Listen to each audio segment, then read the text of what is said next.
One of the things I love about the NFL is they're not rigid. Baseball takes forever to make changes. Football, they literally changed the catch rule during the Eagles-Patriots Super Bowl. They're not rigid. They'll change things. They'll implement changes. It's a television product and they get it. But sometimes when they implement change, like anybody that implements change, they can go too far. They can overreach.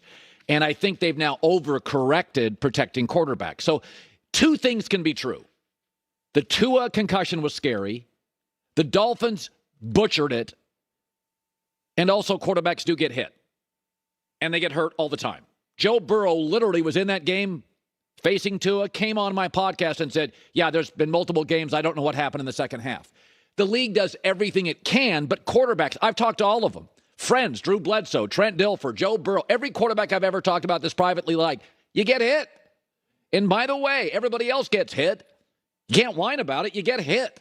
And yes, it's scary. And yes, protocols now should be safer. And the Miami Dolphins did butcher it. But changing in-game officiating also is really dicey because it's not reviewable. In college, like a targeting call is reviewable. It's not. This is not reviewable. So I think this Sunday, the Atlanta Falcons got royally screwed over. A potential win taken away, and this call against Chris Jones is brutal. That's as bad a call as you have in the NFL. You know how hard it is to get a sack in the NFL? He not only got one, he stripped the ball away. It's an all-time play. And so you can think, I know internet will not allow this, but you can think two things at once. Tua should be protected. The injury was scary. The Dolphins are a mess. They screwed up protocols, and we got to correct them. But these wild overcorrections with in-game officiating, we got to be honest here. It's a physical game, and one of the things that makes it great is that defense, it should be noted, usually has a chance. We can't take that away. Chris Jones has got to be able to be physical. For the record, Chris Jones, a great defensive lineman. Jarrett for the Falcons, a great defensive lineman. They're paid to make those plays at the end of the game. Aaron Donald saved the Super Bowl for the Rams. Chris Jones, Aaron Donald, Jarrett for the Falcons. They're three of the top 5 or 6 linemen in the NFL. That's what they're paid to do to get quarterbacks. Fast, quick. Sometimes a quarterback's not waiting for it. I thought it was an overreach. I thought the Atlanta call was an overreach. And I still care about Tua. And I still care about concussions. And I still think protocol should be approved. And I still think the Dolphins butchered it. Here's Andy Reid and Chris Jones after. You guys are trying to get me fined. I'm not going to bite. I'm not going there. He made the call he made, and the league. I'm on a couple committees there, and I understand protecting the quarterback. There's a fine line, right? I mean, we've just got to sort that out. But these guys, I mean, they work their butt off to do a good job for us out here, and and the league spends time doing it and looking at it, and so. But sometimes there's a point where you got to let guys play, and we've just got to find where that happy medium is.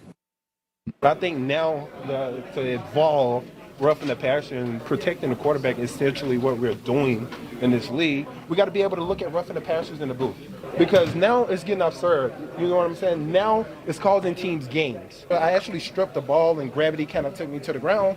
And it's a roughing the passer call in a critical situation in the game. It's third down. We're down 10 points. A lot of these roughing the passers will be called back.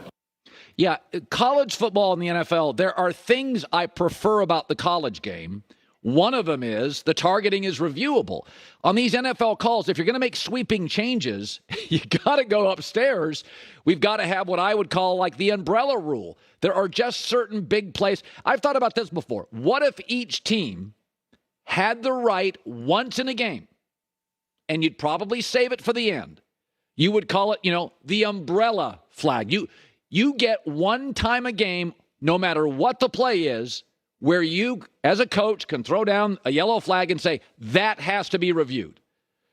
That's it. I mean, we already have challenges, but I think if you're the NFL, one of the things I love about them is their ability to generally change in season. I love that. Stubborn people wear me out. But I think to change this rule mid-season, not reviewable, it's, how sometimes something's going to cost you eventually?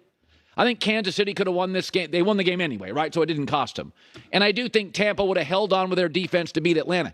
You do not want to get into a playoff situation where a Buffalo or a Kansas City loses a game because a play like this has been changed during the season and is not reviewable. J-Mac with the news. No. Turn on the news. This is the Herd Line News. That Chris Jones call was way worse than the Brady one. We would agree, right? I thought the Chris Jones call, first of all, that's terrible. For a defensive lineman, to get a sack is hard. But to then take the ball away, that's what drove us nuts about the catch call. That these great players, like Des Bryant, they were being punished because they didn't have an elbow down. Chris Jones made one of the best defensive plays of the season. May have been the best defensive play of the season. Yeah. And you took it away. And everybody, by the way, you got to give Kansas City's crowd, they held a grudge. Yeah. They booed for the next 2 hours, and I was totally in their corner. I've never seen a crowd refuse to stop booing for the rest of the game. Did you see how many flags the Raiders were called for in like the final 7 minutes of the game? There was like 8 penalties on the I feel like it was influenced. And shout out to Chris Jones. He made the stop on Josh Jones. Yep. If you look at the replay on the 2-point conversion. Well, he's a great player. He's an awesome player. All right, let's get to a bad team, Colin. Let's start with the Pittsburgh Steelers coming off the 38-3 debacle against the Bills. Now, I don't know if you saw this, but defensive tackle Cam Hayward is in some hot water for something he did on Twitter. A fan posted they can't stand Mike Tomlin, and they think he's a fraud and a clown. Now, Mike Tomlin, of course, is a great coach, but Cam Hayward, who's been with the Steelers for 12 years, was caught retweeting it. Some jabroni. I mean, what's he thinking? So then Cam Hayward had to apologize when he got called out by Steelers Nation. Disregard my last retweet. That was a butt retweet. Dumb Cam. Okay, let me be clear when I say that was a complete accident. I challenge myself to be better and don't look to point the finger. These losses I take personal, and I need to be better. My head coach and teammates are the ones I care about. I'm on to Tampa. See you Sunday. Well, the Pittsburgh Steelers this morning are in a short list of potential worst teams in the league. Tank City, baby. And so this is very rare real estate. They've not been here. So there's a little implosion here because, the Lions, Cleveland, your Jets, there's not an apathy, but there's an understanding of lower expectations. These guys, Tomlin's never had a losing season. Yeah. This is completely foreign space for Pittsburgh, and there's a little implosion going on. As far as apologies go, we'll get to a good one shortly.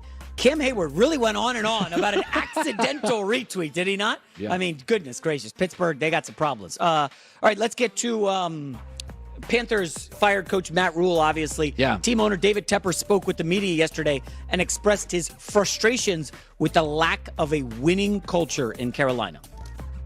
I think that we have to figure out how to get a culture of winning here, okay, which we haven't had in a long time in this place. And as I said at some point, we never have won. This team has never had 2 winning seasons. So I don't really think it ever had a real culture of winning. I don't think we're over the hump. We started off 1-4 this year. We, had 5 wins the last 2 seasons. We, had a different lack of success in other seasons. So we have to somehow change that culture. Okay, so David Tepper's way smarter than me. College football is about culture. NFL football is about getting a quarterback. If tomorrow you got Bryce Young and he stayed healthy and was very good, he would create a winning culture. This whole culture talk is huge in college football. Matt Rule, great at building cultures because a coach controls 75% of winning in college. In the NFL, the star quarterback, because the margins are so tiny in the NFL that it's a playmaker like Mahomes, Josh Allen, Lamar Jackson, Justin Herbert, Joe Burrow, Tom Brady. The games are all decided by 4 points. The Bucs are great. The Falcons are terrible. It comes down to the last drive. So this idea, David Tepper is sounding like an athletic director that is trying to build a culture. It has nothing to do with building a culture. Tom Brady was the culture. He left, the winning culture left. You got to go get a quarterback in the NFL. That is your culture. Well, I'd argue that Rivera and McDermott created a defensive culture with Cam Newton as their quarterback. Remember, I think they went 15-1, went to the Super Bowl. They had Julius Peppers, the middle linebacker, who was awesome. I'm on his name right now. But they were awesome this was like 7 years ago, Colin. It takes a while to build a culture. They give Rule, 2.5 years? Like, with no quarterback, you know who else is looking at this and hearing what the owner said is Frank Reich. I mean, last 5 years, he's had a different starting quarterback every year. Yeah, and by the way, Frank Reich And Chris Ballard, they didn't want to get rid of Carson Wentz. They were 9th in the league in scoring, and now the Colts are 32nd. The owner jumps in. Yeah, the owner jumps in. So I'm not saying culture doesn't have value. New England, Sean McVay, a coach has value. But as great as the culture was in Los Angeles, they got a Super Bowl when they upgraded at quarterback. Yeah. Okay? That's why the Niners drafted Trey Lance. They think they've got a fine culture and a fine roster. They want a little higher ceiling at quarterback. It may or may not work. Hey, you mentioned Bryce Young. Listen, I like Bryce Young a lot. He's about the same size as Tua. Oh, no. Does that concern smaller. you a little bit? He's smaller. He's a better thrower. He's smaller. Of course I think about everything. We've come to the point in the NFL, Russell Wilson makes us all believe. Russell Wilson got Johnny Manziel drafted and Kyler Murray drafted. And it's like, folks, this position is one of the only positions in football where it's a smaller athlete often and you can hit them blindsided. And so, yes, I think about everything. Size, by the way, my favorite quarterbacks in the league now, Josh Allen, big. Mahomes, big. Burrow, Herbert, a lot of the guys I like. Zach Wilson. I came in, I said, I worry about his size. He's thin, he's slender. Injuries his first 2 seasons. That's right. And so two things can be true. I can care about them and also worry that they're not big enough to take the hits over the course of 8 to 10 years in the league. And Russell Wilson did not have injuries his first, 8 or 9 years now. The last 2 years hurt. We'll talk a little bit more, but the Broncos made a move from their practice squad this week. Has me worried about Russell Monday Night Football. But let's move on to what was